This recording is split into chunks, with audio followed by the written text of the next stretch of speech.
آپ سب کے ذہنوں میں یہ سوال بار بار آتا ہوگا کہ مرنے کے بعد انسان کی روح کہاں جاتی ہے، وہ کہاں پر رہتی ہے، کیا اس کا جسم سے تعلق باقی رہتا ہے یا نہیں؟ ان تمام سوالوں کے جواب ہم آج کی اس ویڈیو میں جانیں گے، اور ویڈیو کے آخر میں ہم سب سے حیران کن سوال، روح کن موقعوں پر اپنے گھر والوں سے ملنے آتی ہے؟ انسان کی موت کا جو دن مقرر ہے، نہ اس سے زیادہ جیے گا اور نہ ہی اس سے کم۔ انسان جب مر جاتا ہے اور لوگ جب اسے غسل اور کفن دے رہے ہوتے ہیں، تب تک اس کی روح فرشتے کے قبضے میں رہتی ہے، لیکن جب انسان کو قبر میں لٹا دیا جاتا ہے تو روح واپس انسان کے جسم میں آ جاتی ہے۔ وہ سب کچھ محسوس کر رہی ہوتی ہے، چاہے روح قبر میں الگ ہو جاتی ہے، لیکن قبر کے عذاب کا اثر جسم اور روح دونوں پر ہوتا ہے اور پہلے سے زیادہ ہوتا ہے۔ ایک انسان کو جب قبر میں دفنا دیا جاتا ہے تو سب سے پہلے دو فرشتے اپنے دانتوں سے زمین کو چیرتے ہوئے قبر میں حاضر ہوتے ہیں۔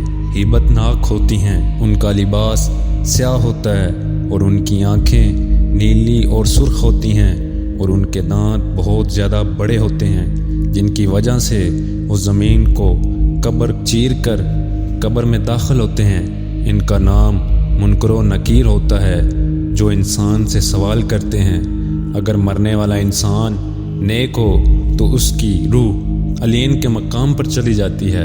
حضرت علی علیہ السلام فرماتے ہیں کہ میں نے حضرت محمد صلی اللہ علیہ وآلہ وسلم سے سنا ہے کہ آپ نے فرمایا، علین ایسی جگہ ہے جہاں پر تمام نیک لوگوں کی روحیں مرنے کے بعد اکٹھی ہو جاتی ہیں۔ یہ جگہ 7ویں آسمان سے اوپر واقع ہے۔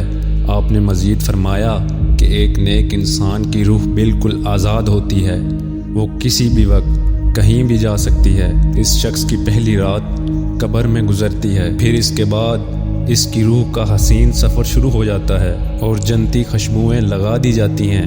اصل میں ابھی سے برزخ کا سفر شروع ہو جاتا ہے۔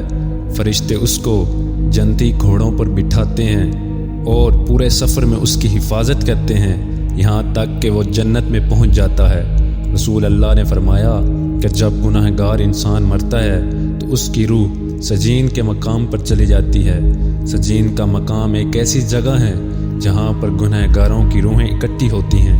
آپ نے فرمایا کہ ایک گناہ گار انسان کی روح آزاد نہیں ہوتی، وہ اپنی مرضی سے کہیں بھی نہیں جا سکتی۔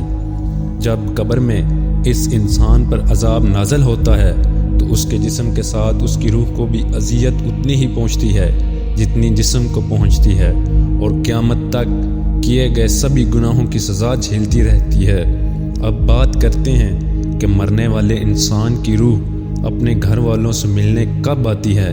اس بارے بہت سی روایات ملتی ہیں۔ ایک جگہ پر رسول اللہ نے فرمایا کہ گناہ گار انسان کی روح تو قید ہوتی ہے، مگر ایک نیک انسان کی روح آزاد ہوتی ہے، وہ جب چاہے جہاں چاہے کسی بھی وقت جا سکتی ہے۔ آپ نے فرمایا کہ مرنے والے انسان کی روح جمعرات کی رات کو اپنے گھر والوں سے ملنے آتی ہے، اور ایک جگہ اور فرماتے ہیں کہ مومنین کی روحیں ہر شب جمعہ، روز عید، روز عاشوراء اور شب برات کو اپنے گھر آ کر کھڑی رہتی ہیں اور غمناک بلند آواز میں صدا دیتی ہیں کہ اے میرے گھر والو، اے میری اولاد، اے میرے قرابت دارو، صدقہ کرو، ہم پر مہربانی کرو۔ اللہ پاک ہم سب کو اپنی حفظ و ایمان میں رکھے۔ تو دوستو، آج کی ویڈیو کے لیے بس اتنا ہی۔ ویڈیو پسند آئی ہو تو اسے دوستوں ساتھ شیئر ضرور کیجیے گا۔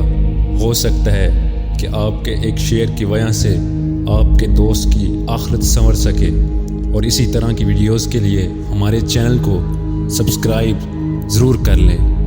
تب تک کے لیے فی امان اللہ۔